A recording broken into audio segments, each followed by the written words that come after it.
오늘 말씀 통해서 우리 모두가 하나님의 시간표를 말씀의 교훈으로 받고 그것에 맞추는 삶이 어떤 삶인지 교훈 얻는 말씀의 은혜를 확보할 수 있기를 바랍니다. 여러분들 언제까지 살지 혹시 예측하세요? 우리는 언제까지 우리가 살지 잘 알지 못합니다. 그래서 오늘 하루를 중요하게 여기죠. 맞는 말입니다. 하루하루를 우리는 소중히 다루어야 합니다. 그런데 말입니다. 오늘이 왜 그렇다면 중요합니까? 왜 중요하죠? 어쩌면 오늘 하루하루가 성도라면 주님을 만나는 영혼의 길목으로 가는 길이기 때문입니다. 그냥 하루가 아니라 오늘이 내 인생 전체를 결정짓는 첫 관문과도 같을 수 있다는 것이죠. 우리가 사는 이 시간은 바로 하나님의 시간표가 깔려 있습니다. 성도라면 그건 하나님의 시간표대로 움직이는 존재이죠. 우리가 그냥 쉬는 것 같지만 혹은 우리가 열심으로 무언가 일해야 될 때 일하는 것 같지만 그 모든 것이 하나님의 섭리 안에서 하나님의 시간표대로 우리는 움직이고 있습니다. 그리고 하나님이 하나님의 시간표대로 우리의 시계바늘을 돌리고 계신 것이죠. 그렇다면 우리가 보는 시간표와 하나님이 보는 시간표의 차이점은 무엇일까요? 우리의 시간표는 항상 끝이 있고 죽음이 있습니다. 그러나 그분의 시간표에는 너무나도 중요한 것이 부활이 있습니다. 그리고 심판도 있고 영원도 그 하나님의 시간표에는 있는 것이죠. 우리가 생각하는 시간과는 전혀 다른 개념으로 초월한 하나님의 시간표를 하나님은 우리를 향해 아주 정확하게 돌려나가고 계십니다. 계시록 20장은 그 시간표 제일 마지막 페이지와 같은 장입니다.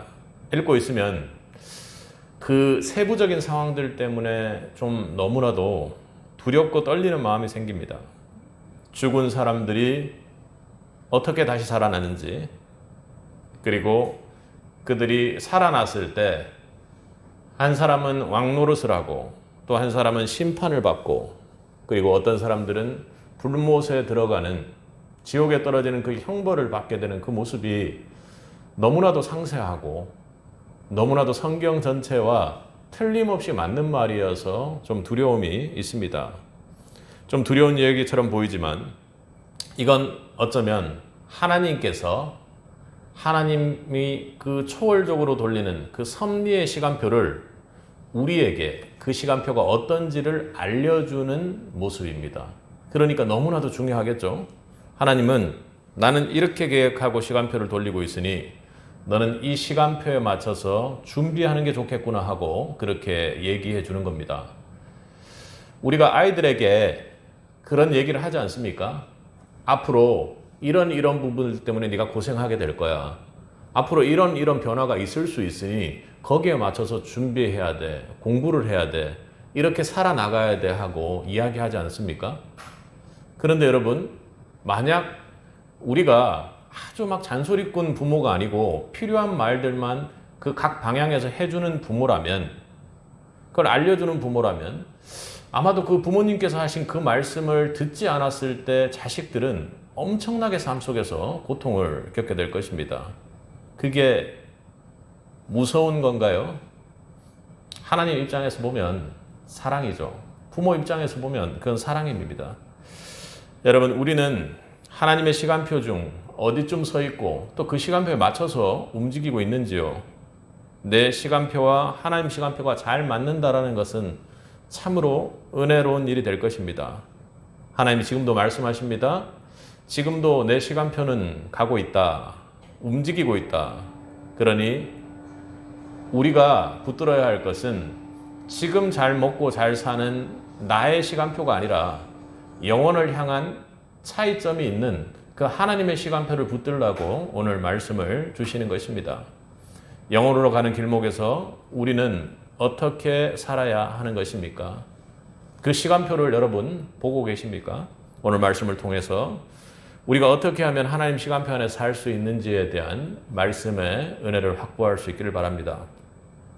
먼저 첫째로 오늘 본문에서는 지금이 우리에게 부활을 준비해야 하는 시간이라고 그렇게 말씀하고 있습니다. 우리 4절을 한번 읽어보겠습니다. 또 내가 보좌들을 보니 거기에 앉은 자들이 있어 심판하는 권세를 받았더라. 또 내가 보니 예수를 증언함과 하나님의 말씀 때문에 목배임을 당한 자들의 영혼들과 또 짐승과 그의 우상에게 경배하지 아니하고 그들의 이마와 손에 그의 표를 받지 아니한 자들이 살아나서 그리스도와 더불어 1000년 동안 왕노릇하리니. 4절은 그 보좌에 앉은 자들이 심판하는 권세를 받았다 이렇게 이야기를 합니다. 이 보좌는 하나님의 권세 아래 그분과 함께 다스릴 자들의 자리입니다. 그런데 그 자리에는 누가 앉습니까? 아무나 앉는 것이 아니라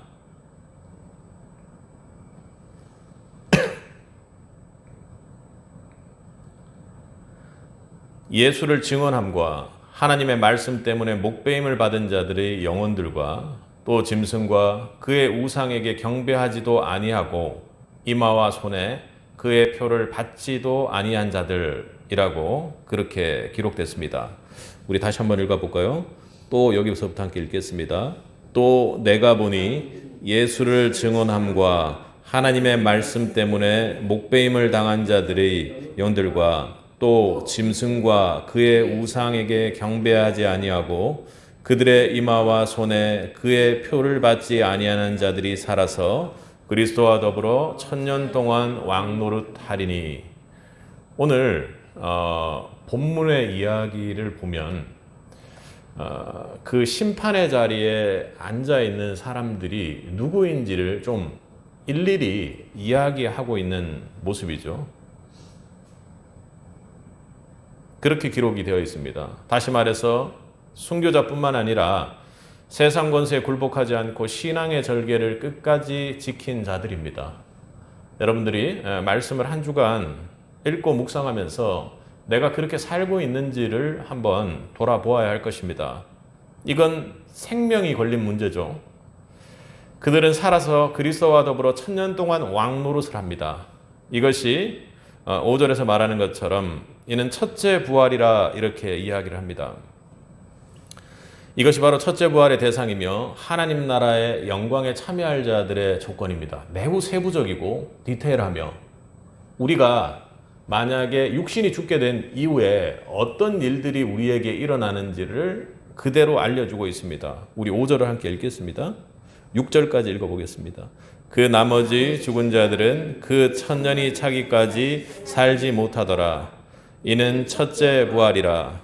이 첫째 부활에 참여하는 자들은 복이 있고 거룩하도다.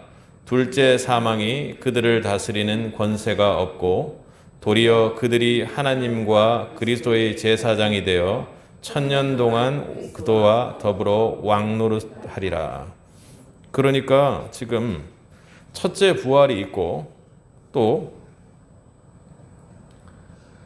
이들에 대한 두 번째 사망이라는 이런 이야기들이 나옵니다. 나머지 죽은 자들은 그 1000년이 차기까지 살지 못하더라 이렇게 이야기를 합니다. 그러니 첫째 부활에 속하지 않은 사람들은 아직 일어날 수 없다라고 그렇게 이야기합니다. 그리고 6절의 첫째 부활의 실체를 이야기를 하는데 6절을 다시 한번 읽겠습니다. 이 첫째 부활에 참여한 자들은 복이 있고 거룩하도다. 둘째 사망이 그들을 다스리는 권세가 없고 도리어 그들이 하나님과 그리스도의 제사장이 되어 1000년 동안 그리스도와 더불어 왕노릇하리라. 6절은 첫째 부활의 실체를 그렇게 선언하는 것이죠. 첫째 부활에 참여하는 자는 복이 있도다. 거룩하도다. 그리고 둘째 사망이 그들을 다스리는 권세가 없고 도리어 그들이 하나님의 제사장이 되어 1000년 동안 왕노릇하리라 이렇게 선포하고 있습니다. 여러분이 첫째 부활의 영광을 누리고 참여할 자가 맞습니까? 첫째 부활은 단순히 그냥 몸이 다시 사는 그것만을 이야기하는 것이 아니라 그리스도와 함께 하나님과 그리스도의 제사장이 되어 그리스도와 함께 왕노릇하는 그런 신분의 모습으로 나타난다라는 것입니다. 얼마나 복된 초청입니까? 여러분의 인생 끝에 여러분이 영혼의 문을 열고 들어갔을 때 하나님의 제사장으로 그리고 그리스도와 함께 왕노릇하는 자로 보좌 위에서 함께 통치하는 왕노릇하는 그런 세빛이 되기를 간절히 바라고 축복합니다. 그러나 동시에 이것은 매우 좁은 문이기도 합니다.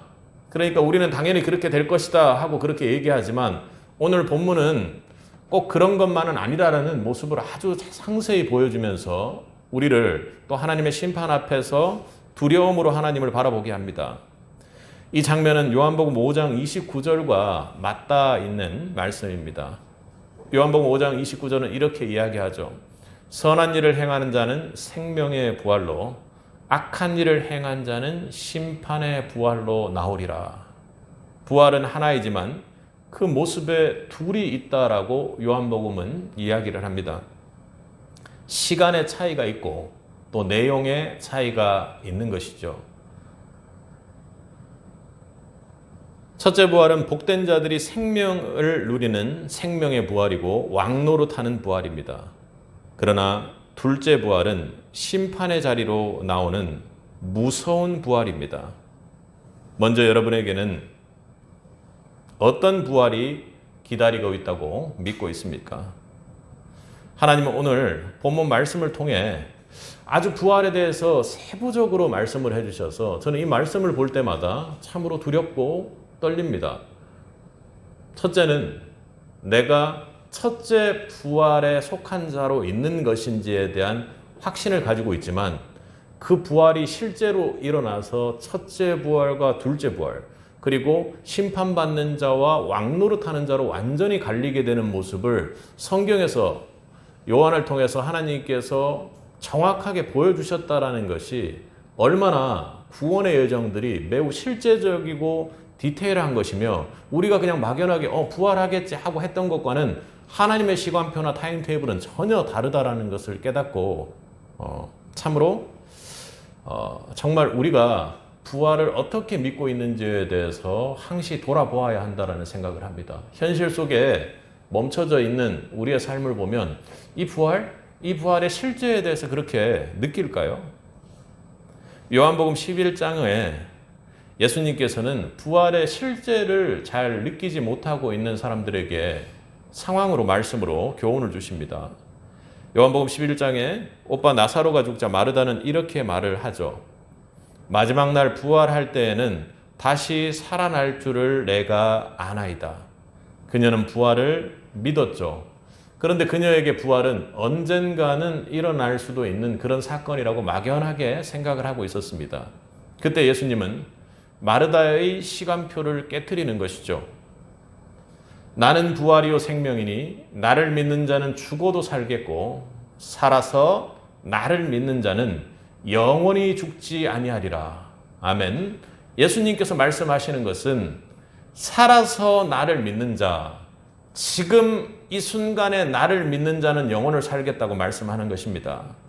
부활이 먼 미래의 가능성이 아니라 그래 먼 미래의 부활을 믿고 그렇게 부활에 동참하면 되지 하고 의지적으로 그렇게 되는 것이 아니라는 것이죠. 지금 이 자리에서 내가 예수를 어떻게 믿느냐에 따라서 달려있는 부활은 바로 현재형이고 현재 진행형이며 성도에게 미래나 일어날 만한 일이 아니라고 예수님은 말씀하고 계시는 것입니다. 언젠가 믿느냐, 지금 예수의 부활을 믿느냐, 나의 부활을 믿느냐 하는 것은 다른 얘기인 것이죠. 첫째 부활은 아무나 들어갈 수 있는 넓은 길이 아닙니다. 세상을 대충 살다가 죽음 앞에서 회개하면 들어갈 수 있는 문이 아니라고 예수님께서 말씀하시는 것입니다. 지금 이 땅에서 믿음을 지킨 자, 오늘 본문에서 예수를 증언한 자, 그리고 짐승의 표를 끝까지 거부한 자만이 우리가 지금 보는 첫째 부활의 좁은 문으로 들어갈 수가 있는 것입니다. 여러분은 성도로서 그 부활을 준비하고 계십니까? 그래, 나는 예수 믿으니까 부활할 거야 하고 내 입장에서 나의 구원을 확정짓고 있는 것은 아닌지 모르겠습니다. 세상이 말하는 편안한 죽음을 꿈꾸며 사는 것이 우리의 시간표입니다. 그런데 하나님 말씀하시기를 지금 내 시간표는 네가 첫째 부활을 소망하며 첫째 부활을 확신하며 싸우고 있는가? 그렇게 첫째 부활에 참여할 자로 예수를 증언하고 있는가? 그리고 짐승의 표를 거부하고 있는가? 그리고 끝까지 예수만을 믿는 믿음, 인내하며 그렇게 믿고 있는가를 묻고 계시는 것입니다. 여러분 그렇게 살고 계세요? 믿음은 죽음 이후에 발휘되는 것이 아니라 지금 현재 살아서 믿는 자는 영원한 영생을 누린다라는 주님께서 선포하신 그 말씀을 지키고 믿는 자들입니다. 지금 이 순간에 영적 결정, 그리고 예수님을 향한 지금 이 순간의 충성, 그리고 예수님께 드릴 지금 이 순간의 경건이 여러분 인생을 좌우하길 바랍니다. 그래야 하나의 부활, 첫 부활에 동참하는 자로 왕노릇 할 수 있을 것 아닙니까? 주일 예배의 자리에 앉아 있으면서도 여전히 나는 짐승의 표를 받고 앉아 있다면 그건 결코 우리의 구원을, 첫째 부활에 동참하는 그 부활을 우리에게 인도해 주지 않을 것입니다. 그 자격에서 멀어지고 있는 것이죠. 신앙의 기초가 만약 흔들리고 있다면 그 중심부터 다 잡을 수 있길 바랍니다. 그 첫째 부활을 그래 내가 가겠지 하고 머무는 것이 아니라 그 부활을 진정으로 참여하는 자라고 내가 믿는 사람이라면 그 부활을 준비해야 되지 않겠습니까? 예배가 습관이 되고 있다면 어찌 예수님과 함께 그 보좌 곁에서 왕노릇하고 제사장으로서 살아갈 수 있단 말입니까? 오늘 말씀이 참으로 무서운 것은 이 천년왕국이 추상적인 개념이 아니라 하나님의 시간표 안에 기록된 실제라는 것, 그 디테일 속에서 너무나도 놀라게 됩니다. 그래서 함께 왕노릇하는 자리는 이 땅에서 예수를 증언한 자에게만은 주어지는 자리랍니다. 여러분의 신앙생활이 어떻습니까? 준비하지 않으면 여러분 어찌 그날에 정말로 이 첫째 부활을 너무나도 소망했다고 기뻐할 수가 있겠습니까? 지금입니다. 지금이 여러분 부활을 참으로 준비해야 할 시간이라는 것입니다. 지금의 삶이 첫째 부활의 문을 열지 못한다면 둘째 부활은 영원한 심판을 향한 부활뿐입니다. 주님 앞에 우리 이렇게 기도할 수 있길 바랍니다.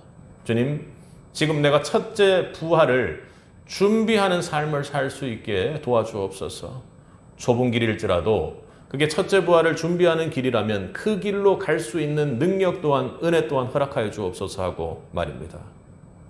새벽 성도 여러분, 우리가 지금 이 순간을 영혼을 위한 시간으로 사는 것은 첫째 부활을 준비하는 자로서의 삶을 지금 살아내는 것입니다.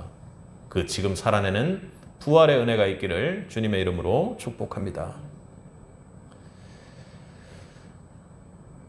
그런데 첫째 부활이 있고 둘째 부활이 있다라는 것은 참으로 이상하게 들립니다. 그런데 분명히 성경은 첫째 부활이 있다 이렇게 이야기를 하죠. 그 다음은 어떻게 될까요? 우리 11절과 12절을 한번 읽어보도록 하겠습니다. 함께 읽겠습니다.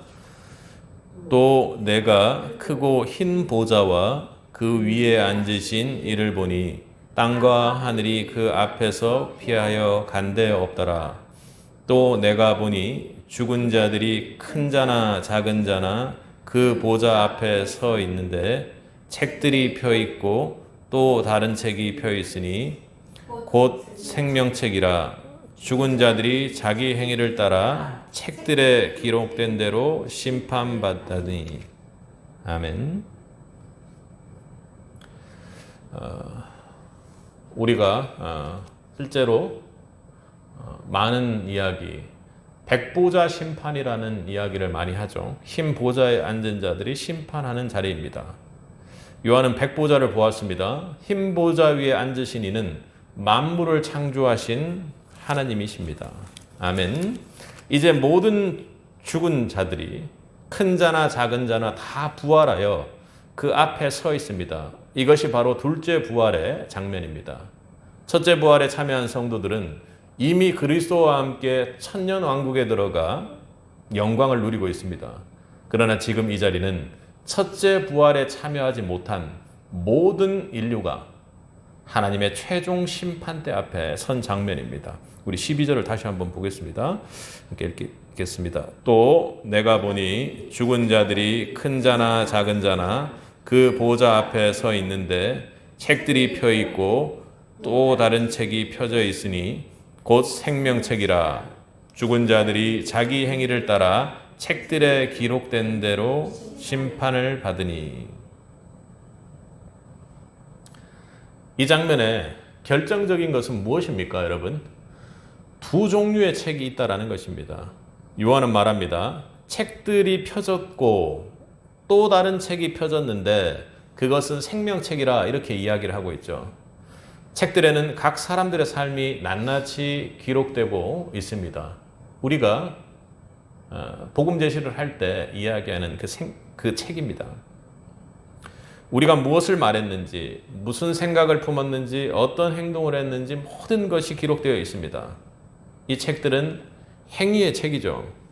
이 책에 따라 하나님은 행한 대로 심판하십니다. 그러나 이 책들에만 기록된 사람은 결코 심판을 피할 수가 없습니다. 왜냐하면 그 안에는 우리의 허물과 죄가 빠짐없이 기록되어 있기 때문입니다. 근데 하나님을 제가 처음 믿을 때를 생각을 해보면 화장실에 앉아 있을 때도 이 말씀들을 보면서 무서웠어요. 화장실에 앉아 있을 때도 약간 여러분 지금 상상해도 약간 민망하지 않습니까? 화장실에 앉아 있을 때는 우리 육신에서 나는 모든 좋지 않은 것들이 그 밖으로 빠져나가는데 하나님은 이것도 다 기록하고 계실까? 그렇잖아요. 또 우리가 뭔가 잘못을 저지르거나 뭔가 못된 짓을 하거나 마음속에 분이 확 올라올 때 하나님 이것도 다 보고 계실까 하는 그런 생각들 때문에 참으로 되게 많이 힘들었습니다.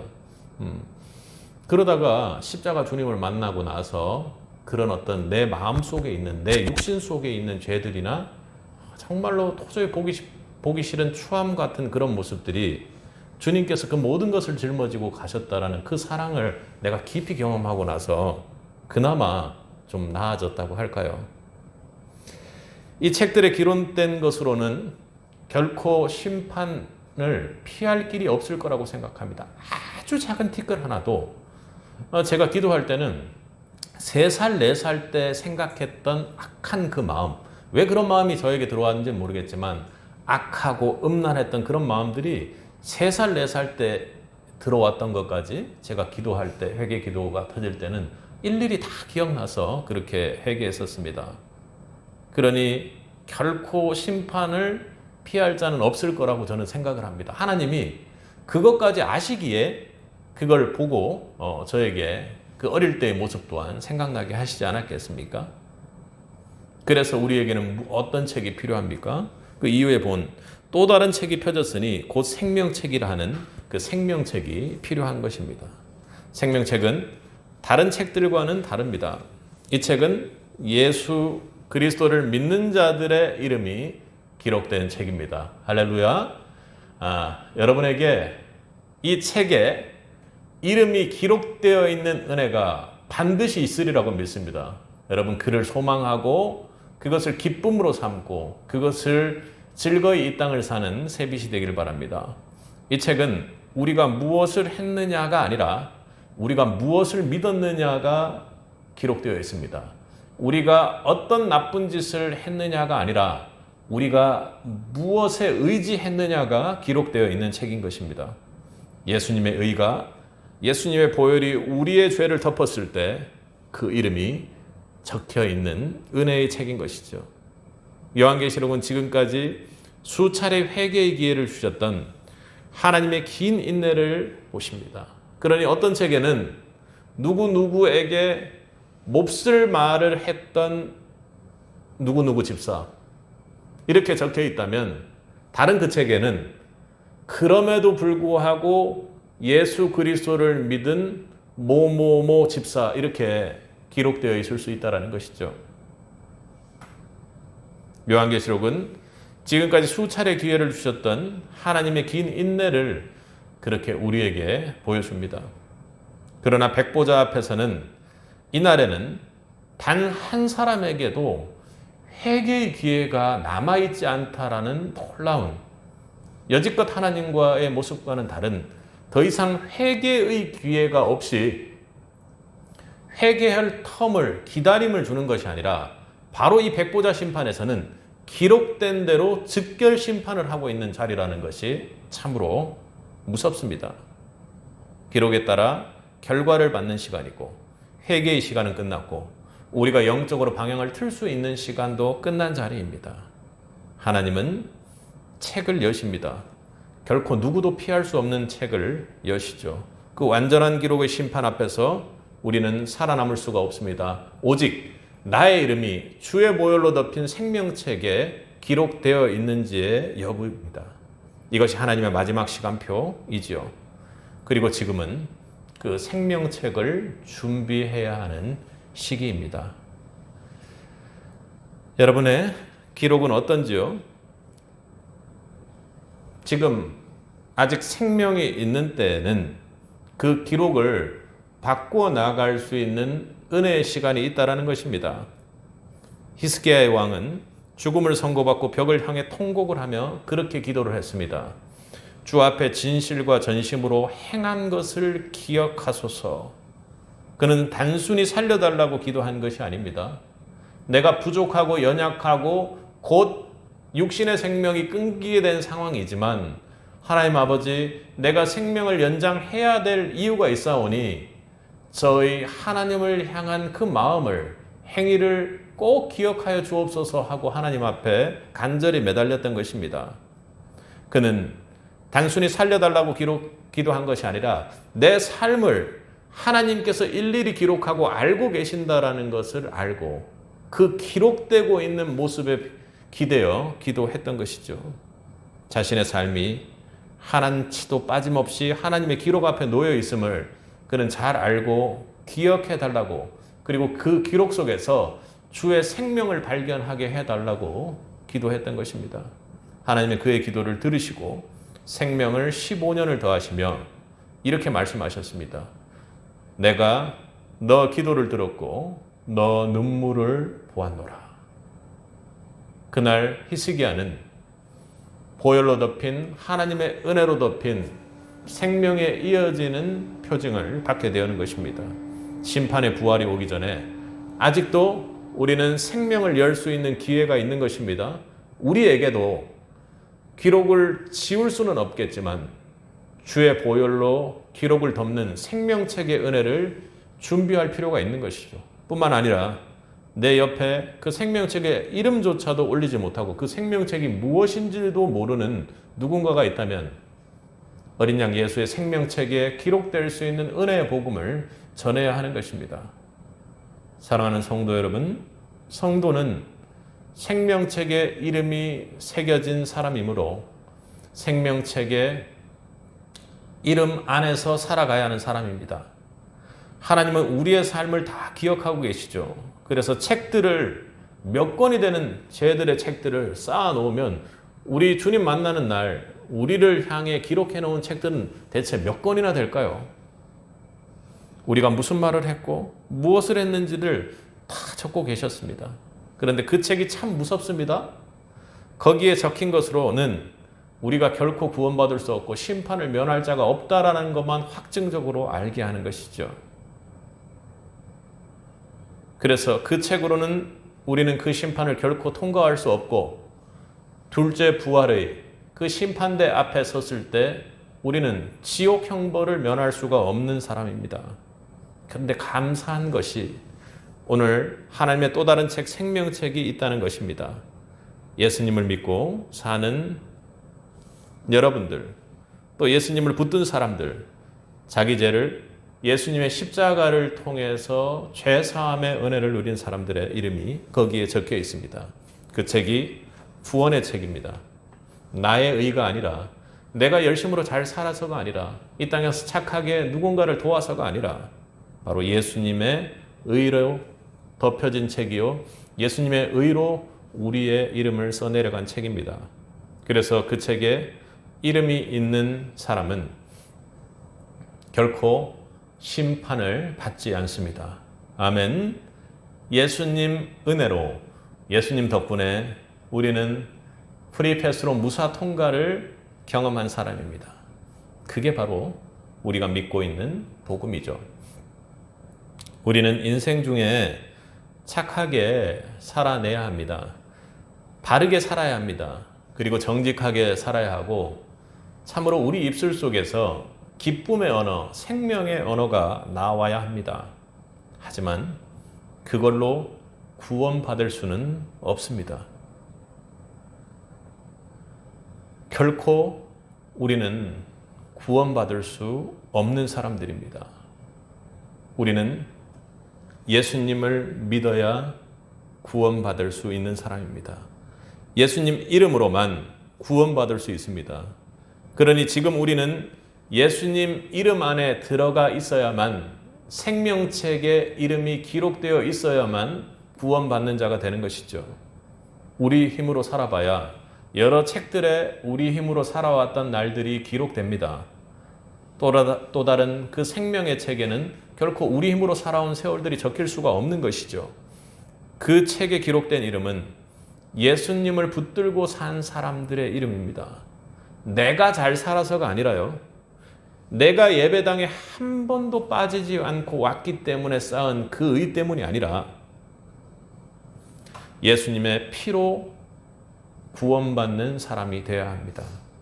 그 생명책에 예수님의 피로 덮인 내 이름이 적혀 있기 때문에 결코 한 번 적힌 그 이름이 지워질 수 없는 것입니다. 사랑하는 성도 여러분, 사람들은 늘 묻습니다. 오늘을 왜 내가 열심히 살아야 하는지. 여러분, 열심히 살아야 합니까? 살아야죠. 그러면서 사람들은 이렇게 얘기합니다. 지금이라는 시간이 다시 오겠어? 결코 2번 사는 거 아니고 1번 사는 거잖아. 맞는 말입니다. 그러나 오늘 성경은 더 깊이 있게 이야기를 하고 있는 것입니다. 지금 우리가 열심으로 열성으로 살아내야 하는 이유는 지금이라는 이 시간이 하나님 시간표 안에서 내 이름이 생명책에 기록될 수 있는 유일한 시간이기 때문에 그렇습니다. 아멘, 할렐루야. 여러분에게 지금 생명책에 기록되고 그 생명책의 글씨가 또렷이 확실하게 주의 보혈로 물들여질 수 있는 시간이 지금밖에 없기 때문입니다. 우리가 읽은 요한계시록 20장은 너무나도 분명한 선언을 합니다. 2번의 부활, 2번의 심판. 복된 자의 부활이 있고 심판을 위한 부활이 있다라는 것입니다. 기록된 대로 심판받고 생명책에 기록되지 않은 자는 둘째 사망에 들어가는 것입니다. 이것은 상징이 아니라 하나님의 시간표에 실제로 일어나는 일이라는 것 때문에 참으로 무섭고 두렵고 떨립니다. 오늘은 그 심판 이후에 우리의 모습이 어떨지를 결정하는 유일한 날이기 때문에 우리는 열성으로 주의 보혈로 나를 죽이고 나의 모든 육신의 모습들을 십자가에 못 박고 예수 그리스도께서 지금부터 살아서 나를 믿는 자는 영원하리라는 주님의 그 말씀을 붙잡고 우리가 주님께서 우리 인생 중에 살게 해야 한다는 것입니다. 심판의 날은 우리를 기다려주지 않습니다. 시간이 지난 후에는 아무것도 바꿀 수 없습니다. 부자와 거지의 모습 속에서 우리는 부자의 삶을 살고 있는지도 모릅니다. 결코 바꿀 수가 없습니다. 우리 이름이 생명책에 적히는 그 시간은 언젠가 될 그날이 아니라 바로 지금 이 순간이 되어야 하는 것이죠. 하나님의 심판은 장차 임박하지만 그 심판에 대한 우리의 결정과 주의 보혈로 덮인 생명책의 이름은 지금 우리가 기록해내야만 하는 것이죠. 주님께서 은혜로 우리에게 복음을 주셨으므로 그것이 오늘 믿어 복음의 그 글씨체로 우리의 이름이 생명책에 기록되어야 하는 것이죠. 지금은 은혜 받을 만한 때요. 지금은 구원의 날이로다. 아멘. 지금은 은혜 받을 만한 때요. 지금은 구원의 날이도다 하고 고린도서에서 바울은 그렇게 외치고 고백했던 것입니다. 지금입니다. 지금. 먼 부활의 날에 내가 그리 될 줄 아는 그것 말고 살아서 나를 믿는 자는 죽지 않고 영원한 생명을 누리리라 하는 그 주님 말씀을 믿으라고 그렇게 지금이 구원의 날이라고 외칩니다. 그런데도 사람들이 하나님은 정말 그렇게까지 하시겠어? 사랑의 하나님이잖아. 지금은 괜찮아. 나중에. 그런데 오늘 본문은 그것은 착각이라는 것을 보여줍니다. 백보자의 심판은 기록된 대로 심판하는 그 자리요. 여지껏 짐승의 표와 거짓 선지자들이 완전히 지옥불로 불못으로 떨어지는 그 하나님 공의가 완전히 실현되는 모습을 보게 됩니다. 하나님은 오래 참으시지만 언젠가는 그 책을 열고 바로 즉결 심판을 하십니다. 그날 책이 열리면 모든 것은 기록대로 심판받는 날이죠. 그날에는 단 한 명도 예외가 없습니다. 그렇게 보니 참으로 무섭고 떨리는 우리의 믿음입니다.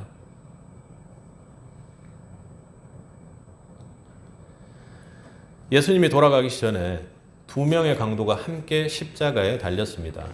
한 사람은 끝까지 조롱을 했고 한 사람은 마지막 순간 이렇게 고백을 했죠. 예수여, 당신의 나라에 임하실 때 나를 기억해 주옵소서. 그는 어떤 종교 행위도 하지 않았을지 모릅니다. 물론 강도가 거기 달리기 전에 예수님에 대해서 들어본 적이 있는지는 우리는 알 수 없겠지만 그는 거기에 달린 걸 보면 어떠한 선행도 보여줄 시간이 없었습니다. 그러나 그는 그 절망의 순간, 십자가의 모든 죄를 짊어지고 그 형벌을 받는 그 순간에 예수님을 만왕의 왕, 왕 중의 왕으로 인정하며 그에게 나를 기억해달라고 그렇게 이야기를 했습니다. 다른 그 어떤 것보다 나의 죄를 덮고 나를 기억해달라고 했죠. 그때 예수님이 하신 말씀은요. 네가 어떻게 기억해달라는 말을 할 수 있어 하고 그렇게 내치지 않으셨습니다. 오늘 너가 나와 함께 영원에 있으리라. 아멘. 그는 생명책에 이름을 적었습니다. 누가요? 누가 적었습니까? 예수 그리스도의 십자가의 보혈만이 가능했던 것입니다. 마지막 절망의 순간에도 예수를 붙든 그 사람이 율법에 대한 기록, 행위에 대한 심판의 얘기가 아니라 은혜의 책에 그의 이름을 적을 수 있었던 것입니다. 그에게 한번 물어보세요. 왜 천국에 왔는지. 그는 예수님께서 말씀하셨으므로 어찌 보면 네가 천국에 갈 것이라고 했던 유일하게 확증적으로 이야기했던 사람이라 천국에 있는 것으로 눈에 보이진 않지만 우리가 확신할 수 있는 유일한 사람 중에 한 사람입니다. 이 사람을 우리가 천국에 가서 만난다면 그 천국에 가서 그 강도에게 우리는 물어볼 것입니다. 왜 여기 왔냐고. 그럼 그 강도가 무슨 얘기를 할까요? 나도 몰라. 나도 몰라. 예수님께 나를 기억해달라고 한마디 했을 뿐인데 여기 왔어 하고 그렇게 이야기할 것입니다. 그렇습니다. 그것이 복음이요 은혜입니다. 여러분 그렇게 이야기하면 생명책에 이름이 기록되는 것이 쉽게 기록되는 것처럼 느껴지지만 그렇지 않습니다. 십자가의 모든 형벌을 지고 주의 보혈로 그 십자가의 은혜로 우리가 가능했던 것이죠. 어쩌면 그 강도는 그 십자가 속에서도 최악의 상황에 있는 예수님께 그렇게 이야기를 했다면 그 강도는 예수님이 진정으로 하나님의 아들이라는 것을 그때 믿게 되었을지도 모르겠습니다. 사랑하는 성도 여러분, 우리는 아직 죽지 않았으므로 우리의 생명책은 여전히 열려 있습니다. 그 책에 내 이름이 새겨지기를 바란다면 다른 그 무엇보다도 여러분 예수님을 붙드는 삶을 사시길 바랍니다. 나의 의가 아니라 나의 생각이 아니라 예수님의 피로 적힌 그 이름, 그것이 생명책에 기록되는 것입니다. 결코 잉크나 펜이나 연필로 적는 책이 아니라 예수님의 보혈의 피로 적힌 이름이 여러분의 이름이 되기를 축복합니다. 그러므로 예수님께서 우리의 이름을 그 피로 기억하시고 그 생명책에 기록해 주었다면 그것은 결코 지워지지 않습니다. 그 지워지지 않는 이름을 여러분이 생명책에 들고 있다면 결코 쉽게 살 수는 없는 것이죠. 사랑하는 성도 여러분, 주의 보혈로 여러분의 이름이 적혀 있기를 축복합니다. 결코 지워지지 않는 이름을 확신할 수 있기를 바랍니다. 그 보혈은 어떤 피로도 경험될 수 없는, 결코 끊을 수 없는 사랑이요, 결코 지울 수 없는 사랑이요, 결코 지워지지 않는 은혜요, 영원한 은혜가 될 것이기 때문입니다. 오늘 그 은혜 앞에서 반응하시기 바랍니다. 생명책에 내 이름이 적혀 있는지 확실하지 않다면 아마 여러분은 여러분 인생 중에 죄와 그리고 왕노릇하는 것이 아니라 여러분 인생 중에 죄가 여러분 인생을 왕노릇하는 삶을 살고 있을지 모르겠습니다. 여러분 삶을 한번 돌아보세요. 그럼 분명합니다. 죄가 여러분들을 지배하고 있다면 내가 정말 구원받은 사람일까 하고 죄는 끊임없이 그렇게 합니다. 그런데요, 오늘 이 두 번째 부활 백보자 심판 앞에서는 죄와 사망들도 완전히 그렇게 던져지는 그런 심판들이 나옵니다. 사랑하는 성도 여러분, 오늘 생명책에 나의 이름이 확실히 기록되도록 그렇게 살아야 합니다. 이건 착하게 사는 것이 아니라 다시 한번 말씀드리지만 예수님을 끝까지 붙들고 사는 삶이 되어야 됩니다. 교회만 다닌다고 되는 것이 아니라 모든 끝난 상황 속에서도 절망 중에서도 에이 내가 지금 이렇게 십자가에 달렸는데 무슨 소용이 있어 하는 가운데서도 끝까지 예수님을 붙잡는 은혜를 누렸더니 그 강도가 낙원에 오늘 주님과 함께 있는 영원한 생명을 누리게 되었던 것입니다. 여러분 살아보니 예수 붙들고 붙잡는 것, 이 말세 중에서도 예수님을 증언하는 것, 그리고 생활 속에서 내가 무언가 잘해서 예수님을 증언하는 것, 그거 결코 쉽지 않은 일입니다. 그런데요, 여러분들이 보혈을 붙잡으면 그 보혈을 붙잡는 자는 반드시 예수를 증언할 수 있는 기회를 주십니다. 그 보혈을 붙잡는 자는 반드시 그 믿음을 지킬 수 있는 능력을 하나님께서 주십니다. 그래서 우리는 오늘도 우리의 이 딱딱한 무릎을 십자가 앞에 꿇려야 하는 것입니다. 나의 영혼의 생명을 주신 사랑하는 주여, 나의 영혼을 주께 맡기오니 주께서 나를 기억해 주옵소서. 그렇게 고백할 수 있는 기도가 여러분의 인생을 짧은 시간표에서 죽음이 끝인 그 시간표를 부활의 시간표요, 심판의 시간표요, 그리고 영원을 볼 수 있는 시간표로 바꾸게 되는 것입니다. 그런데 그 고백이 오늘 시간표 안에, 하나님의 그 시간표 안에 오늘 여러분에게 주어져 있는 기회요, 영적 선택의 날입니다. 성도의 이름이 영원한 책에 새겨질 수 있는 유일한 날이 오늘임을 여러분 기억하시기 바랍니다. 그러니 그 어떤 것도 미루지 말고 오늘 하루하루를 하나님의 시간표대로 열성으로 살아내시길 바랍니다. 그 중심에 예수 그리스도를 붙잡는 은혜가 있길, 그래서 보혈의 생명을 통해 여러분의 인생이 첫 번째 부활을 준비하는 자요, 그리고 천년을 왕노릇하기 위해 주님과 함께한 흔적들이 많은 자요, 그리고 생명책에 주의 보혈로 확연하게 확실하게 나의 이름이 적힌 것을 눈으로 목도하는 새빛이 되기를 주님의 이름으로 간절히 축복합니다. 하나님의 시간표가 여러분의 편에 있음을 믿길 주님의 이름으로 축복합니다. 함께 기도하겠습니다.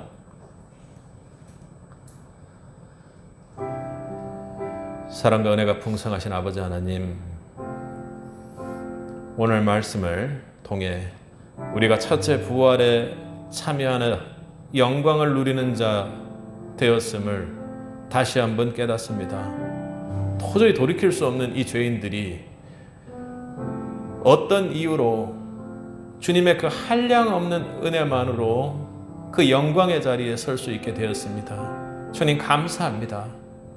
주님 앞에 우리가 첫째 부활을 오늘 믿음으로 준비하는 자들 될 수 있도록 도와주옵시고, 성령 하나님 우리 가운데 임재하셔서 우리의 믿음이 첫째 부활을 준비하는 그 영광의 믿음으로 바뀌어져 갈 수 있도록 주님께서 은혜를 베풀어 주옵소서. 성령 하나님, 우리는 두 번째 부활이 아니라 첫 번째 부활로 영광과 생명을 누리는 자들입니다. 그런데 아직도 생명책이 무엇인지 그 어떠한 것도 생각지 못하고 그 두 번째 부활, 사망의 심판을 기다리는 자들이 있습니다. 아직도 주의 복음을 모르는 자들, 강도처럼 아무것도 몰랐던 자들이 예수를 보는 순간 예수님께 고백하고 낙원을 누리게 되었습니다. 그들이 사망의 심판 속에 빠져 죽어가는 자들이 아니라, 죄가 왕노릇하도록 그대로 남겨두는 자들이 아니라, 주님께서 우리 세빛에게 그들에게 주의 복음을 전하는 자들이 될 수 있도록 도와주옵소서. 그 안에서 생명을 붙들 수 있는 세빛이 될 수 있도록 도와주옵소서. 죽어가는 자들에게 성령 하나님 성령으로 임재해 주셔서 내 안에 복음이 들끓게 하여 주옵소서. 그래서 이 땅에서도 그 어느 곳에서도 선교하는 자들이 세빛이 되길 원합니다. 그 죽은 자들에게 예수님만 믿으면 예수의 보혈로 네 이름이 생명책에 기록될 수 있다고, 주님께서 죄가 왕노릇하게 하는 너의 육신을 위해 2000년 전 십자가에서 그 모든 죄를 치워주셨다고 그렇게 복음을 강력하게 전하는 세빛이 될 수 있도록 성령 하나님 능력으로 임재하여 주옵시고 복음을 전하는 세빛이 되게 하옵소서.